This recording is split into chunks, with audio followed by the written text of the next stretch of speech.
I'm Frederika Roberts, also known as the happiness speaker. I speak a lot in schools, but not only in schools. Any organization really that wants to improve well-being, particularly looking at sort of psychological well-being, happiness, and supporting their staff, and in the case of a school, of course, their pupils as well, and the entire community within that organization to flourish, then that's what I do. I speak, I run training courses, and I've also written, as you can see, a number of books on the topic as well. And so why does well-being matter in workplace and in schools? Well, I suppose that the holistic answer would be, because in any organization, the organization is made up of people. And therefore, as human beings who hopefully care about other human beings, of course, I would say it should matter that we care about how people are within our organizations. But if we want to look at it in a more kind of practical way, then it actually matters because research has shown that people who are happy and who are mentally well are more productive, are more creative, are better at problem solving. And also, if you look at things like absenteeism, that goes down when people are in a good space mentally. And also that thing known as presenteeism, where people are actually turning up to work, but they're not actually working at their best because they're kind of pushing through when they're not well. So just like with physical health, if we look after mental health and well-being, if we ensure that people are in a space where they can flourish, then of course they're going to be in a better space to work, in a better space to learn, if we're talking about pupils in schools. So the organization will then flourish as a whole as well. And I guess, is being happy, is it the same as being cheerful? I'm glad you asked that question because it's quite often equated with cheerfulness. And I think there has been a lot of backlash against this idea of, oh, why should we all be cheerful? Why should we all be chirpy? Now, a lot of happy people will probably be quite naturally cheerful a lot of the time. And I think I'm one of them. When I used to work in an office, I was probably one of those irritatingly cheerful people that would walk into the office and go, good morning. And there'd always be somebody who would go, oh, what's good about it? So yes, naturally, happy people are more likely perhaps to be cheerful, but happiness is actually so much more than that. It's about flourishing, and flourishing works on a number of domains. So if you take, for example, the theory of PERMA, which has been put forward by Martin Seligman, who's known as the founding father of positive psychology, this theory has been established now for a couple of decades, so it's been around for a while. And sorry, 1 decade, I'm getting ahead of myself. But this is saying that there are a number of domains on which we can actually look at happiness and flourishing. So it's positive emotions, engagement with what we're doing, positive relationships, having meaning and purpose to what we do, and also accomplishments. So setting goals and celebrating our accomplishments. So when we look at it like that, actually happiness is so much more than cheeriness and cheerfulness. It's about making sure that we find balance across those domains, and we can actually work on that. We can actually work on each of those domains, and we can put the effort in, just like we would for our physical health. We can put that effort into our mental health and well-being, and by doing so, we can then be happier. So yeah, you can be happy. And in fact, Martin Seligman himself, the founding father of positive psychology, would describe himself as quite grumpy a lot of the time. So you don't have to have a naturally cheerful disposition to be happy at all. Can we learn to be happier? Definitely, the good news is we can learn to be happier. It is down to intentional activities. So there was some research done by Sonia Lyubomirsky and her colleagues where they wanted to look at why some people were happier than others, and they did a meta-analysis. So they looked at lots of research into happiness, and they looked at twins, for example, as well, studies with twins, and they found that actually, yes, there is a genetic component, but that shouldn't deter us because that only accounts for about half of the difference between different people's happiness happiness levels. What was really interesting is that actually individual circumstances only accounted for a tiny proportion, which they named as about 10%, but they're not absolute figures, which then left this massive 40% gap of, the difference between why one person is happier than another. And that's what they attributed to intentional activities. So the stuff that we do deliberately to be happier. And that's the stuff you can learn and you can practice. You can develop habits, you can develop strategies. And to some extent, they're very individual, but also we can help and support. And that's what I do in my work. I support people by giving them ideas, showing them what the research points us in the direction of. So things, for example, like gratitude activities that have been repeatedly associated with increased happiness levels and decreased depression levels as well. Working with character strengths is another one of those areas. But again, working across those domains, so focusing on the quality of the relationships in our lives. And by that, I mean working relationships, relationships with our family, relationships with our romantic partners. It's all of our relationships, our connection with others. And one really simple way to just start working on our happiness is to look at the 5 ways to well-being, or 5 steps to well-being, which are very widely publicized here in the UK if you look at the NHS website. But if you just Google 5 ways to well-being, you will find lots of ideas around that to just get you started, really. So the 5 ways to well-being is to be more active, to be in the present moment, so to pay attention to what's happening here and now, to connect with other people. So again, that aspect of relationships, which is really important. Giving as well, which doesn't have to be giving to charity. It can be listening to somebody for 5 minutes if they need to get something off their chest. Lots of ways of giving to other people. And also, I've forgotten the 5th, keep learning.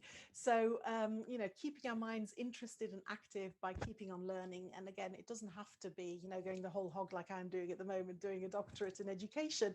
It can be just subscribing to an email that gives you a word of the day, for example, or just giving yourself permission to spend 10 minutes delving into something that's made you curious that day. So there's lots of ways that we can keep learning, and that's a great starting point. Are there good and bad emotions? I'm so glad you've asked that, because I quite often talk about positive emotions, as do a lot of people in positive psychology. And I always have to preface that by saying that doesn't mean that some emotions are good and others are bad. We all feel a whole range of emotions on any given day, and those emotions happen for a reason, and they're our natural response to situations. So there are no good or bad emotions, but there are helpful emotions. Positive emotions are the ones that make us feel good. So, if you feel joy, if you feel gratitude, all of those kinds of emotions that just, they happen, and you feel good when they happen. What the research shows is that they are quite closely associated with well-being and with flourishing and with a whole host of other positive factors in our lives that contribute to happiness. And we can actually do something about that, because we each have our very individual ways to boost our positive emotions. So, for example, I love to go for a walk to boost my positive emotions.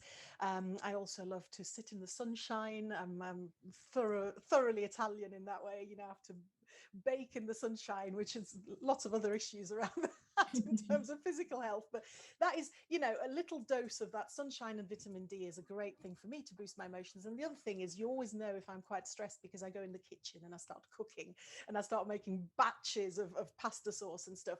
So that wouldn't necessarily be the same thing for somebody else, but each of us has our range of things that we know boost our positive emotions. And there's something called the broaden and build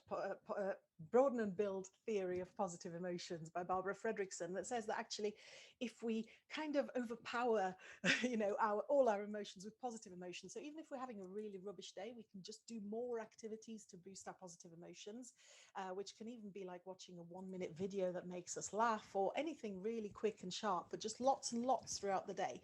Then we become more creative, we become better at problem solving, our relationships with other people become easier, our cognitive abilities are improved. And actually, it doesn't just improve in the moment. What her research has shown is that this builds lasting resources that we can draw from over and over again. So it also makes us more resilient. And on top of that, it has the power to undo some of the negative effects of those negative emotions that make us feel bad. Things like the buildup of cortisol in our system that comes as a result of sustained stress levels. Positive emotions can undo the physical effects of those to some extent as well. So long answer to a quick question: are there good and bad emotions? No, but there are helpful emotions. So if we focus on deliberately, so it's back to those intentional activities, putting activities into our day that boost positive emotions, it helps. And what are character strengths? In particular, how can they support well-being? Character strengths are a really interesting area of research around well-being, and there's different schools of thought, different ways that they've been looked at. In simple terms, character strengths are really what makes us who we are, rather than what we're good at. So when I work with people and I say, tell me your strengths and your character strengths, they tend to naturally gravitate to, I'm good at X, Y, and Z. You find that particularly in schools where kids will go, I'm good at football, or I'm good at maths, or I'm good at English. But actually, character strengths go beyond that. They are really, who are you and what makes you awesome? And we all have them. The research about 20 odd years ago by Martin Seligman and Chris Peterson came up with this classification of 24 character strengths, which you can find on the VIA Character website, which is viacharacter.org. And the research is still ongoing. So as people fill in the questionnaire, which is free to do to kind of find out the order in which you have these strengths, it keeps feeding into this international body of research. And these 24 strengths are strengths that we all have, according to this research, and the research has been done internationally, so different cultures, different ages, etc. But we display them in different ways and in a different order. And what the researchers talk about is our signature strengths. So the top 5 strengths would be the ones that where we are at our best. So for example, 2 of my top strengths are love and humor. So I know that if I can do whatever I'm doing with love and apply some humor to it, it really helps me. And sometimes that helps me in really stressful, difficult situations to apply humor, but that wouldn't necessarily work as well for somebody else. So working with our signature strengths can support our well-being, and there's lots of research around that. So it's useful to identify them. Go to viacharacter.org and do the free test and find out. But also generally understanding your strengths and other people's strengths has been associated with well-being. Because, for example, if you understand the strengths of other people around you, whether that's in a team situation at work or whether that's in your personal life, around the house, and in your extended family, it can make relationships a lot easier because you understand where people are coming from. If you look at their behavior and you see that perhaps certain behaviors are down to them using certain strengths in certain ways, then that can help you understand them more, and that benefits behaviors. From a team building perspective, if you're thinking about recruitment and how you structure your teams, you can use character strengths, for example, as well to make sure that the team complements each other. So there are lots of ways in which working with strengths supports individual well-being, supports positive relationships, which of course supports well-being, and also supports things like teamwork in the workplace, and therefore improves the workplace well-being and flourishing as well. And then there are certain strengths that are particularly strongly associated individually with well-being. So things like hope and gratitude, for example, as well as the strength of love. They are strengths that are very strongly correlated as well with well-being.